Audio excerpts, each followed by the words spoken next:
আসসালামু আলাইকুম everyone, welcome back to my channel.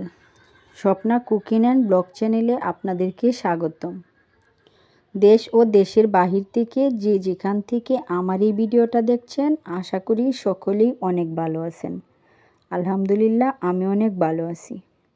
আজ আমি আপনাদের সাথে একটা নাস্তা রেসিপি নিয়ে হাজির হলাম, যে নাস্তাটা তেল ছাড়াও বানাতে পারেন এবং বাচ্চাদের টিফিনেও দিতে পারেন, সকালবেলা ব্রেকফাস্টে এবং রাত্রে ডিনারেও এটা খেতে পারেন। তো আমি নাস্তাটা কিভাবে বানিয়েছি সেটাই আপনাদের সাথে শেয়ার করব। চলুন তাহলে ভিডিওটা শুরু করা যাক। তো প্রথমে আমি এখানে একটা বাটি নিয়ে নিলাম। বাটিতে দিয়ে দেব ছোটো একটা বাটি মেপে 2 বাটি আটা। এটা আপনারা গমের লাল আটা দিয়েও বানাতে পারেন। তারপর দিয়ে দিলাম সামান্য পরিমাণে লবণ, তারপর দিয়ে দিচ্ছি সামান্য পরিমাণে চিনি। এবার সবগুলো উপকরণ আমি একসাথে মিশিয়ে নেব, যাতে করে সবটা ভালোভাবে মিশে যায়। আমি একটা চামচের দ্বারা এগুলো মিশিয়ে নিচ্ছি। তো আমার এটা মেশানো হয়ে গেছে। এবার আমি যে বাটিটাতে মেপে আটা দিয়েছিলাম সেই বাটিটায় দিয়েই 1 বাটি পানি দিয়ে দিয়েছি। এবার পানিটা আমি ভালোভাবে মিশিয়ে নেব। আমার 1 বাটি পানি হয়নি, আমি আবার আরেক বাটি পানি এখানে দিয়ে দিয়েছি।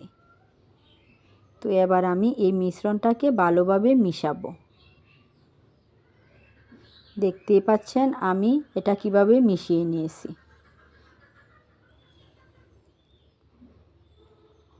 আমার ব্যাটারটা যখন একসাথে মেশানো হয়ে যাবে, তখন আমি এটাকে ভালোভাবে 5 মিনিটের জন্য রেস্টে রেখে দেব।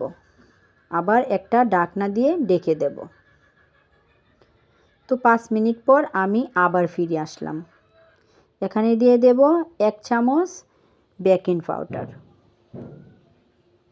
এবার আমি এই বেকিং পাউডারটা ভালোভাবে মিশিয়ে দেব, যাতে করে ভালোভাবে এটা মিশে যায়। আমি একটা চামচ দিয়ে ভালোভাবে মিশিয়ে দিলাম। তো দেখতেই পাচ্ছেন আমার ব্যাটারটা কেমন হয়েছে। এবার আমি এটাকে আবার 5 মিনিট একটা ঢাকনা দিয়ে ঢেকে দেব। তো আমার 5 মিনিট হয়ে গেছে। আমি এবার চলে যাব চুলায়।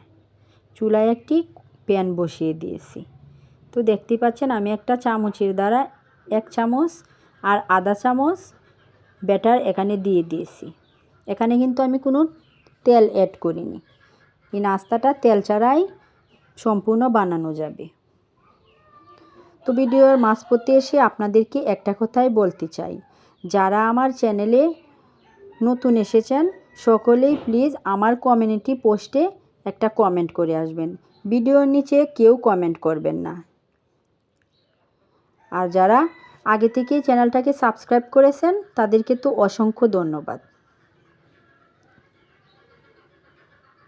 যদি ভালো লাগে তাহলে লাইক করবেন, কমেন্ট করবেন, শেয়ার করবেন। তো দেখতেই পাচ্ছেন আমার একটা নাস্তা এখানে হয়ে গেছে। আপনাদের সুবিধার্থে আমি এখানে আরেকটা নাস্তা দিয়ে দিচ্ছি।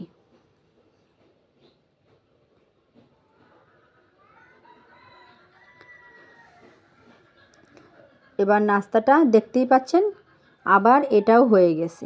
সবগুলো নাস্তা একই সেমে আমি বানিয়ে নিয়েছি। এটা যে কোনো চাটনি দিয়েও আপনারা খেতে পারেন। আমি এখানে মুরগির মাংস দিয়ে আলু রান্না করেছিলাম, সেটা দিয়েই পরিবেশন করেছি। আর সকলকেই ভিডিওটা স্কিপ করে না দেখার অনুরোধ রইল। তো দেখতেই পাচ্ছেন নাস্তাটা কীরকম নরম হয়েছে। যদি ভালো লাগে তাহলে লাইক, কমেন্ট, শেয়ার করবেন। আশা করি সকলেই ভালো থাকবেন, সুস্থ থাকবেন।